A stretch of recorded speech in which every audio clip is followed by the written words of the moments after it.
저는 지금 빅샵 협력팀을 맡고 있는데요. 빅샵 협력팀은 고도몰에서 최고 매출을 달성하고 있는 VIP 몰들을 담당하고 있습니다.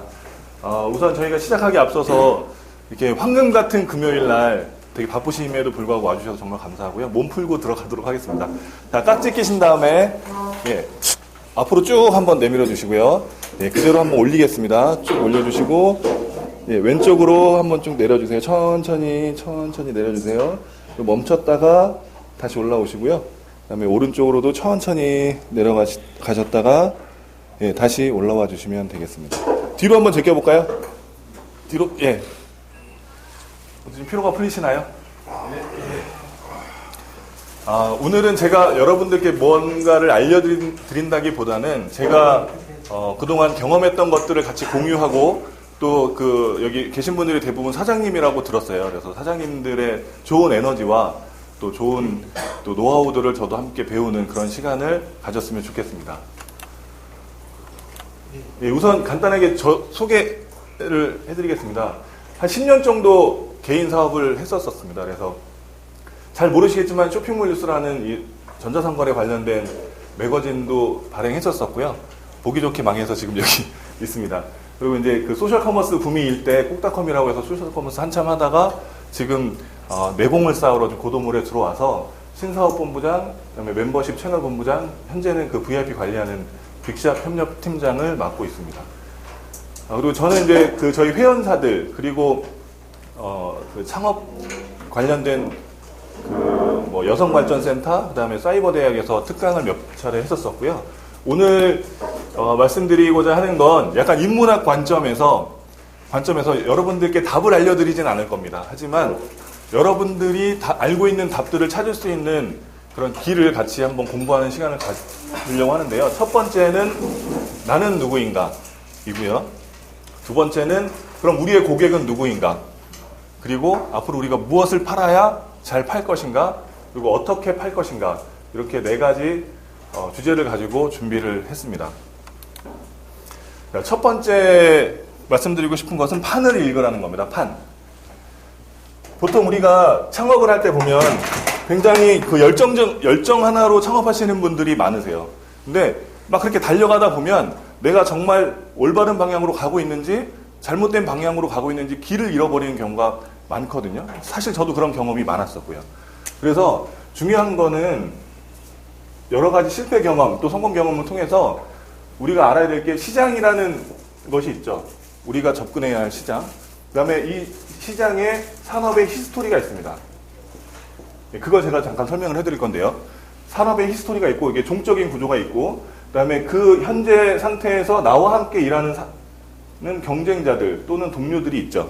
그래서 이 시장의 횡적 구조를 알아야 현재 내가 어느 위치에 있는지를 알고 앞으로 어떻게 가야 되는지를 파악할 수가 있는 겁니다. 그래서 우리가 바쁘고 어렵고 힘들더라도 시장을 알고 그 흐름에 맞춰서 준비를 하는 것이 무엇보다도 중요하다고 생각이 듭니다. 보시게 되면 2015년도 온라인 쇼핑 시장 규모는 전년도 대비해서 11% 정도 상승할 것으로 예상을 하고 있는데요. 보시게 되면 2010년도, 원래 2009년도부터 전자상거래가 급성장하기 시작했습니다. 2010년도부터 보시면 20% 넘게 성장을 하다가 성장세가 조금씩 둔화되는 것을 볼 수가 있으시고요. 여기 PC 쇼핑 같은 경우에도 실제 2010년도 22%, 15%, 9% 마이너스 성장을 지금 기록을 하고 있습니다. 근데 전체적인 측면에서 11%가 성장한다고 하는 것은 여기 보시는 바와 같이 모바일 쇼핑의 성장률이 가파르게 일어나고 있다는 거죠. 그래서 2014년 성장세가 2013년 대비 124% 성장을 했습니다. 근데 보시면 급성장을 하다가 이 성장률이 떨어진 것처럼 보이잖아요. 근데 실제로는 그 다른 산업군에 비해서 굉장히 많이 성장을 하고 있는 겁니다. 그 이유를 좀 설명을 해드릴게요.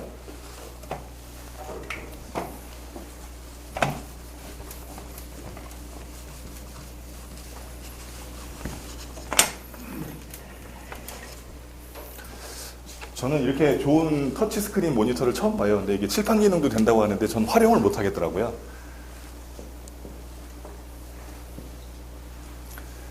보통 시장의 그 순환고리를 보면 이런 구조를 가지고 있습니다. 그래서 처음에 이 시작을 도입기라고 하죠. 도입기. 이 얘기는 많이 들으셨을 거예요. 도입기. 그다음에 여기를 성장기라고 합니다.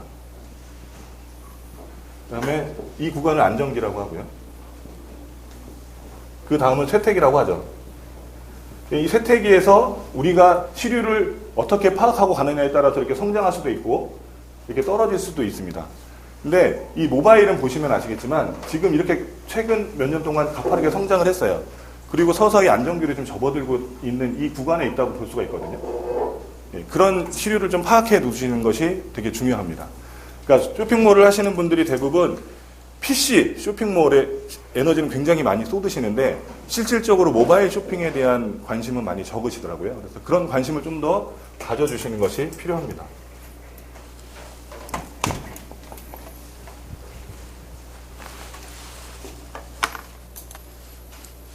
예, 다음은 사업을 하고 계신 분도 있다고 들었지만 사업을 하시려고 할 때 그럼 난 어떤 집을 지을 것인가 라고 고민을 한 번쯤 해보셨을 거예요. 여기 보시면 되게 귀여운 아기돼지 삼겹살이 보이시죠? 이 아기돼지 삼형제가 있었는데 아시는 바와 같이 어떻게 해야 되죠?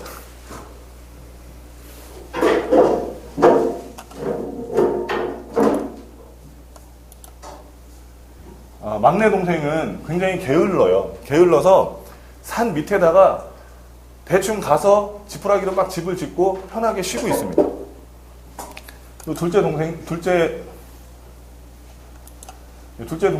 형은요, 산 중턱에다가 나무로 판잣집을 짓고 채집 재밌게 노는 것을 즐기고 있죠. 그리고 큰 형은 산 꼭대기까지 올라가서 어렵고 힘들지만 벽돌로 차곡차곡 집을 짓고 있습니다. 그래서 이 둘째랑 막내가 와서 답답한 거예요. 요즘 시대가 어느 때인데 아직도 저렇게 벽돌을 한 장 한 장 쌓고 있느냐라고 이제 투정을 부리기 시작하죠. 그러다가 사건이 일어났습니다. 늑대가 와가지고요, 막내네 집에 와서 바람을 훅 불었더니 다 날아갔어요. 그래서 이제 둘째 집으로 피신을 했고, 둘째 집에 와서 또 바람을 불었더니 날아갔죠. 그래서 큰형 집에 와서 안전한 곳에서 살았다는 이야기인데, 이건 뭐냐면 대부분 온라인 창업을 하시는 분들이 급하게 빨리 창업하는데 주안점을 두다 보니까 지푸라기로 집을 짓듯이 일단 빨리 쇼핑몰 만들면 잘 될 거야 라고 생각하시는 분들이 많으세요. 근데 실제로 그렇게 쇼핑몰을 창업하게 되면 쇼핑몰 창업 후부터가 진짜 싸움의 시작이거든요. 해야 할 것들이 굉장히 많습니다. 근데 그런 것들을 대비하지 못해서 빨리 포기하는 경우들이 많습니다. 자, 이제 어떤 집을 지을 것인지 생각을 하셨다면, 자, 이 집을 어디다가 지을 것인지도 고민을 하셔야 돼요.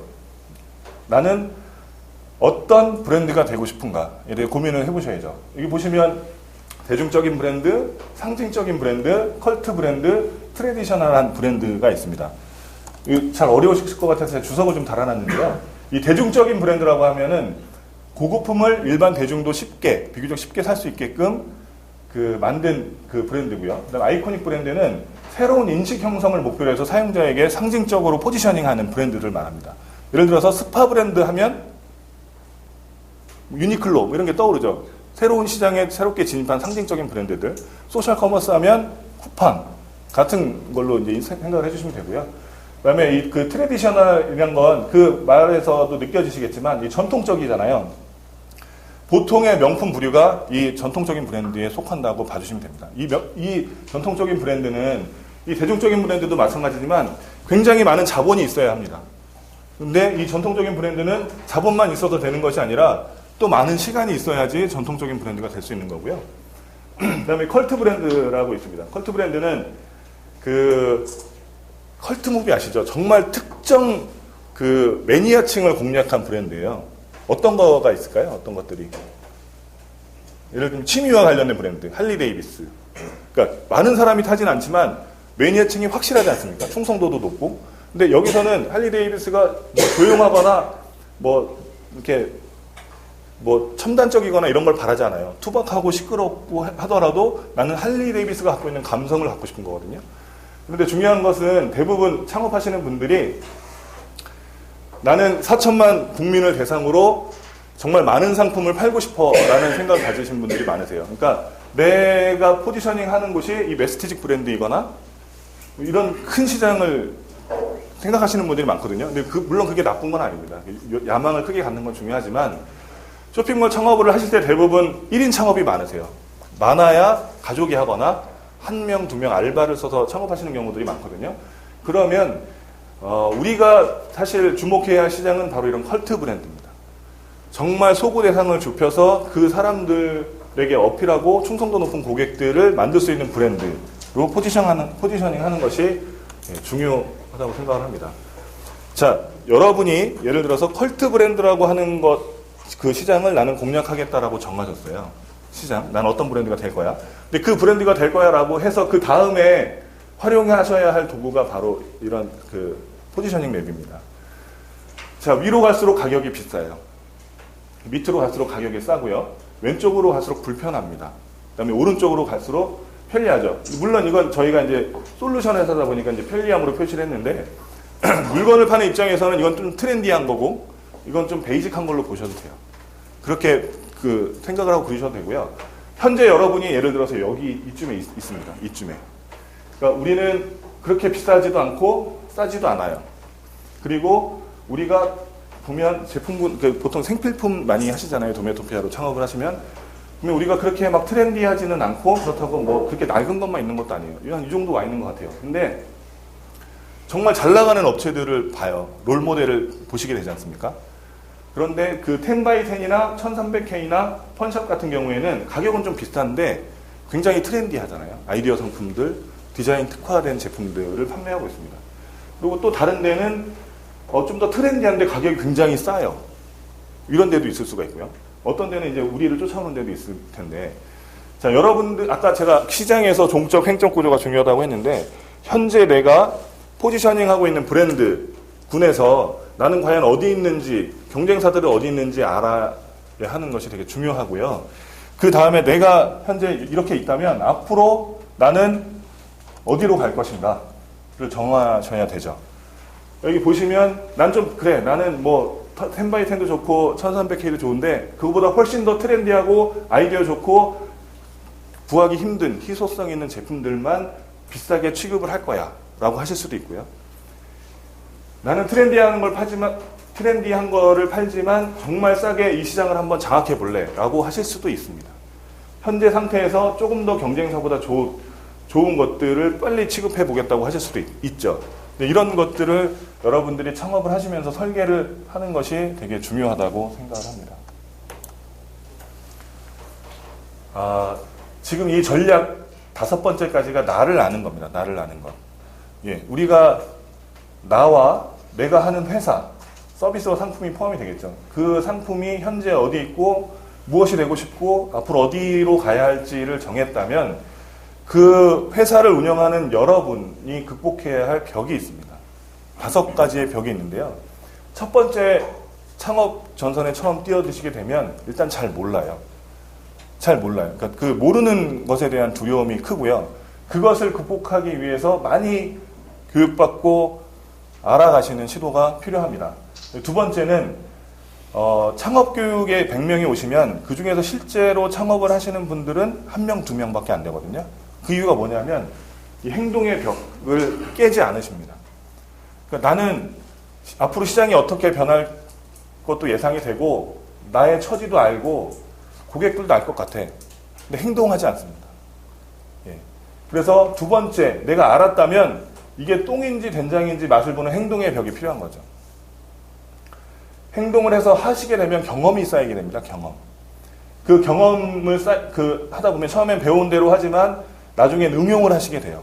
저보다 훨씬 더 좋은 방법들을 알게 되고 그런 것들을 응용하시게 되는데, 근데 그걸 이제 응용할 줄 아는, 그러니까 그 산업이나 내가 갖고 있는 상품, 경쟁사를 이해하고 응용할 수 있는 깨달음의 벽을 넘으시게 되고요. 그 다음에 이제 여기서부터가 좀 위험한데, 기술 수법의 벽이라고 어느 정도 매출이 나옵니다. 그러면 본인도 모르게 이제 자만하게 돼요. 차 바꾸고, 집 바꾸고, 배우자도 바꾸시고, 배우자 바꾸면 안 되겠죠. 이렇게 이제 그 현재 상태에서 안주하려고 하는 것들이 마음이 생기거든요. 이럴 때 이런 그 본인이 갖고 있는 그 아집과 그 한계를 뛰어넘는 것이 필요합니다. 그래서 새로운 것들을 계속 시도해 보는 거죠. 그러니까 나는 경험을 해봤고 깨달음이 있기 때문에 이거는 해도 잘 안 될 거야. 이거는 해봤자 이만큼밖에 안 될 거야 라고 생각을 해요. 근데 만약에 여러분들한테 누군가가 100억을 투자하고 1000억을 투자한다면 지금 불가능하다고 하는 것들이 앞으로도 안 될까요? 될 수 있거든요. 그러니까 여러분들이 처음에 창업할 때는 절박하기 때문에 닥치는 대로 합니다. 근데 어느 정도 안정권에 들게 되면 안주하려는 마음이 생기는 거죠. 그리고 이 교육 자료는 제가 올려놓은 알려드릴 거예요. 거기서 다 다운받아서 보실 수가 있고요. 일단 그냥 편안하게 들어주시면 좋을 것 같습니다. 그 다음에 이제 습관의 벽은 지속적으로 내가 향상하겠다. 아까 이 성장 그래프 보여드렸잖아요.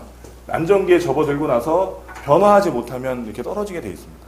변화를 하면 다시 올라가게 되는 거고요. 그런 내 앞에 있는 5가지 한계의 벽을 넘는 것이 필요합니다. 가장 큰 리스크는요, 여기입니다. 여기 행동의 벽. 일단 시작하는 거, 해보는 거, 실패하더라도 한번 도전해보는 것들이 좀 필요하죠. 자, 이제 고객에 대해서 얘기를 할 텐데, 누구한테 판매할 것인가. 그러니까 그 창업 상담을 하다 보면 저도 그랬었어요. 그러니까 가장 중요한 건 뭘 팔지? 내가 뭘 팔아야 돈을 벌까라는 고민을 10이면 10분이 다 그 생각을 하십니다. 근데 좀 생각을 이렇게 바꿔보면 어떨까라고 제안을 드리려고 하는 겁니다. 내가 누구한테 팔 건지. 예전에 그런 분이 계셨었어요. 제가 쇼핑몰 뉴스라는 걸 할 때 인터뷰를 한 분인데, 그 부동산을, 그러니까 50 정도 되는 중년의 그 여성분이셨는데, 그 오픈마켓에서 판매를 하셨었어요. 근데 그분이 취급했던 상품이 다이어리였습니다. 다이어리. 그래서 왜 다이어리를 선택하셨어요? 그랬더니 다이어리가 9월 달부터 그 다음 3월까지 6개월간 팔 수가 있대요. 맞습니까? 6개월 정도 팔 수 있다 그러더라고요. 근데 다이어리는 너무나 많잖아요. 그쵸? 너무나 많고 그냥 그 일정 관리, 목적 일정 관리이기 때문에 그냥 쉽게 만들 수 있는 거고. 근데 이분은 그냥 다이어리를 판 게 아니에요. 어떤 다이어리를 팔았냐면 이분한테 여중생 자제가 있었습니다. 근데 중학생들 보면 이렇게 친구들이 와서 막 숙제하고 막 이러잖아요. 근데 그 숙제하는 걸 딱 봤더니 수첩에다가 뭐 이렇게 알록달록한 색깔 연필로 막 칠하고 뭐 도장도 막 찍혀 있는 것 같고 스티커도 막 붙이는 걸 보고 이분이 그래 나는 다이어리인데 여중생들을 위한 다이어리를 만들 거야 라고 해서 그 처음으로 2006년도인가 7년도에 처음으로 오픈마켓에서 이쁜 수첩, 다이어리, 메모지가 막 들어가 있는 거에다가 스탬플러 있죠. 별 모양, 달 모양, 하트 모양 스탬플러를 넣고 그다음에 스티커. 지금 이제 뭐 카톡의 이모티콘처럼 스티커를 같이 패키지로 묶어서 처음 판매를 하셨습니다. 근데 일반인들이 보면 그걸 못 사죠. 그러니까 여기 계신 분들은 그걸 안 사실 거예요. 근데 여중생들은 그걸 보면 보통 전환율이 0.8 정도 나옵니다. 그러니까 100명이 들어오면 1명이 살까 말까? 근데 그분의 전환율은 8%가 나왔어요. 100명이 들어오면 8명이 사는 거예요. 굉장히 높은 거거든요. 그래서 나중에는 다른 펜시 회사에서 그걸 모방해가지고 패키지 상품들이 출시가 됐었습니다. 이런 것처럼 우리가 고객을 내가 그 어떤 제품을 팔까? 너무 진짜 이런 거 너도 나도 다 파는데 과연 내가 할 수 있겠어? 라고 했을 때 고객을 정하면 생각보다 쉽게 해법이 풀릴 수 있습니다. 예를 들어서 이런 것도 있죠. 고구마를 예를 들어서 40, 50대 그 중년한테 팔 때와 20대 그 청년한테 팔 때 뭐가 달라야 할까요? 고구마를 팔 때. 40, 50대 중년에게 고구마를 팔 때는 건강이 중요하잖아요. 그렇죠? 건강, 그다음에 뭐 장이 좋고 그다음에 어떤 그 옛날의 추억들, 뭐 화로와 함께 뭐 패키지를 묶어서 팔면 좀 될 것 같고요. 20대 여성을 대상으로 내가 고구마를 판다 그러면 레시피가 좀 달라야겠죠. 그 젊은 여성들은 뭐 옛날의 추억 이런 것들보다는 정말 이렇게 풍나게 멋지게 뭐 색다르게 음식을 할 수 있는 것들을 패키지로 묶어서 팔면 좋겠죠. 그러니까 같은 상품이라도 내가 어떤 고객군을 타겟으로 정하느냐에 따라서 방법이 달라질 수 있다는 겁니다. 자, 그래서 여러분들 입장에서 내가 누구에게 팔 것인가를 한번 정해보세요. 그리고 나서 고객이 딱 정해지면 오히려 쉽습니다. 예전에는 4천만 국민이 뭘 좋아하지 고민을 하셨다가 여고생들이 뭘 좋아하지로 바뀝니다. 그러면 집중해서 훨씬 더 빨리 답을 찾을 수가 있어요. 그러니까 내가 누구에게 팔 것인가를 먼저 정하시고 그 다음에 그러면 그 고객들은 뭘 좋아하지? 라고 했을 때 오히려 쉽게 아이템을 풀 수가 있습니다.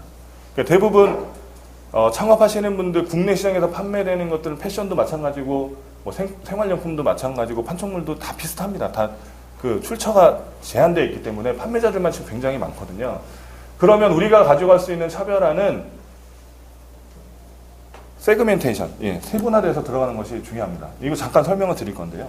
이 STP라고 해서 그 마케팅을 공부하신 분은 아실 거예요. 그러니까 시장을 세분화해서 내가 집중할 시장을 정하는 건데요.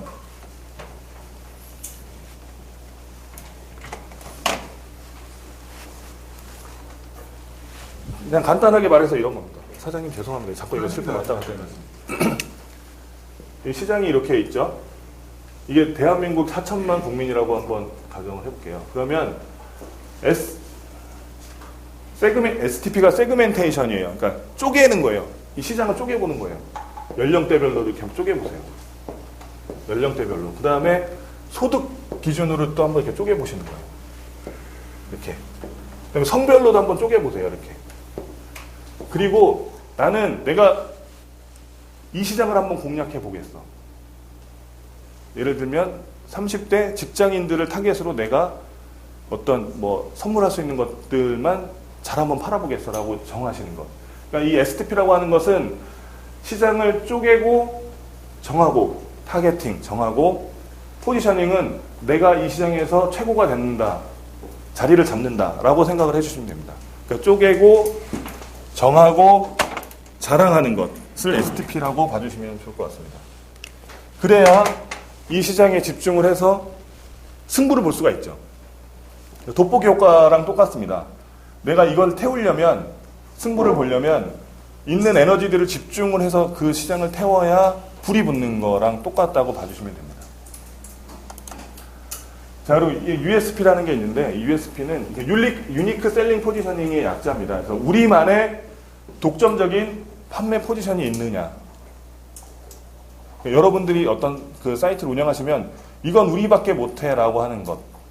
그 다음에 이것은 우리 사이트라고 할 수 있는 것이 필요한 거죠. 자, 이런 겁니다. 속 쓰릴 때 뭐 드십니까, 사장님? 속 쓰릴 때. 갑자기 뭡니까 모르겠습니다. 속 쓰릴 때 뭐 드십니까, 사장님? 속 쓰릴 때? 네. 예시참. 좋은 거 드시네요. 속 쓰릴 때, 속 쓰리면 갤퍼스 아닌가요? 자, 잇몸이 튼튼하려면 이가탄. 다치면 어떻게 하죠? 상처나고 그러면 데일밴드 붙이잖아요. 밴드 반창고인데 데일밴드를 붙이잖아요.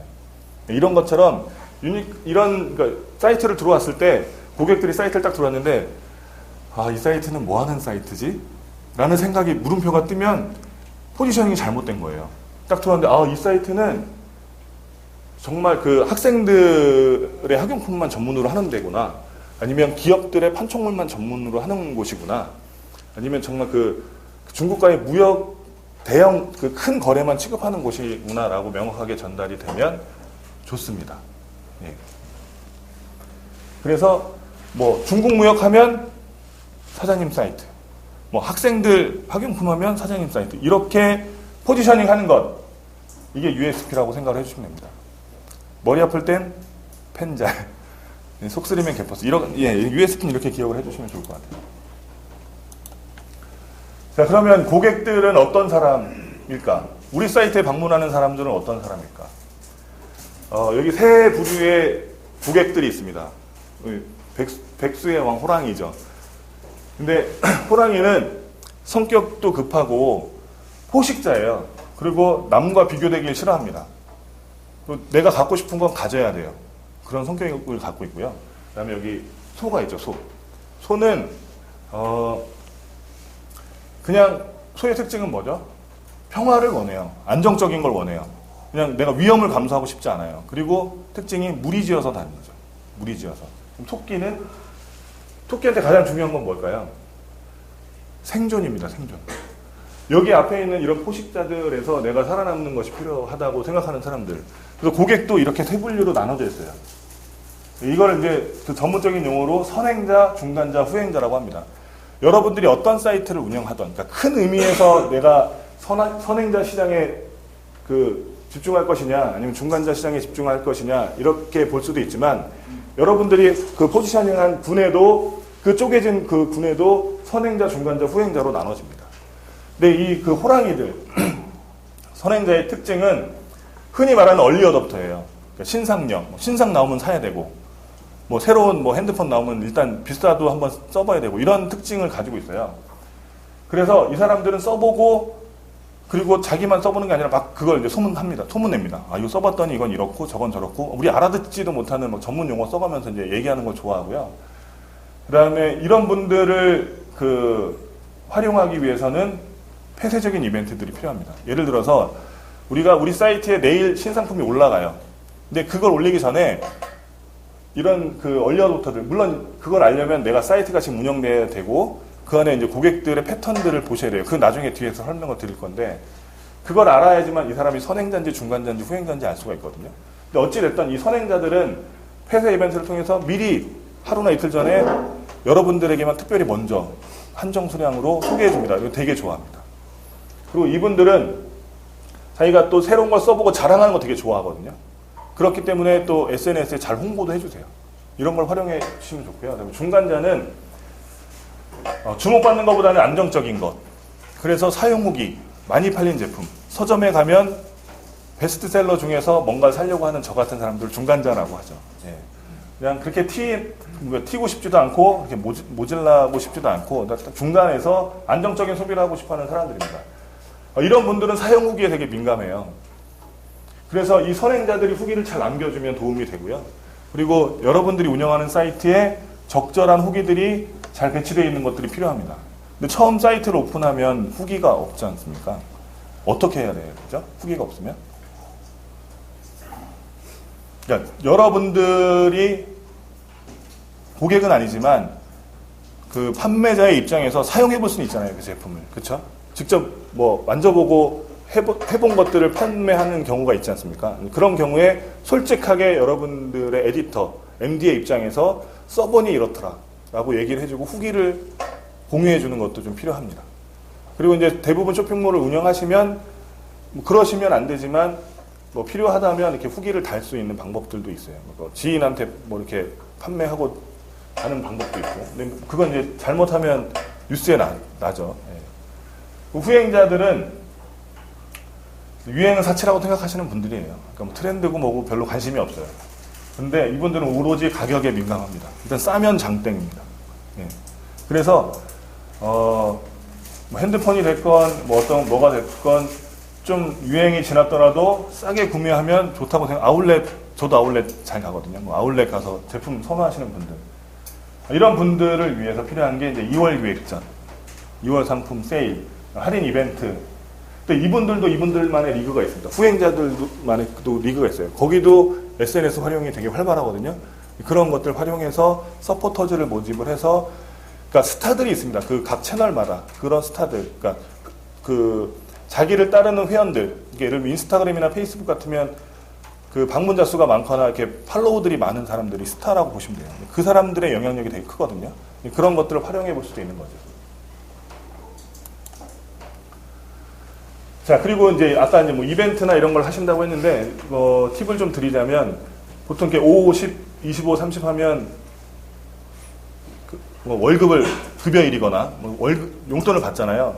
이런 때 기획전 하시고 문자 딱 보내세요. 그러면 그럴 겁니다. 기가 막히게 어떻게 내가 오늘 월급 받은지 알고 물건도 사라고 알려주는구나. 이렇게 생각할 수 있거든요. 카드 결제. 그러네요. 네, 카드 결제는요.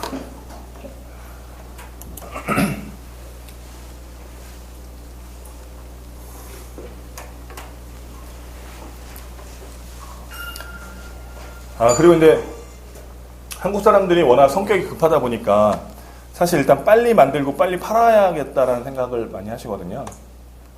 근데 고객들한테 물어보고 만드는 게 되게 중요합니다.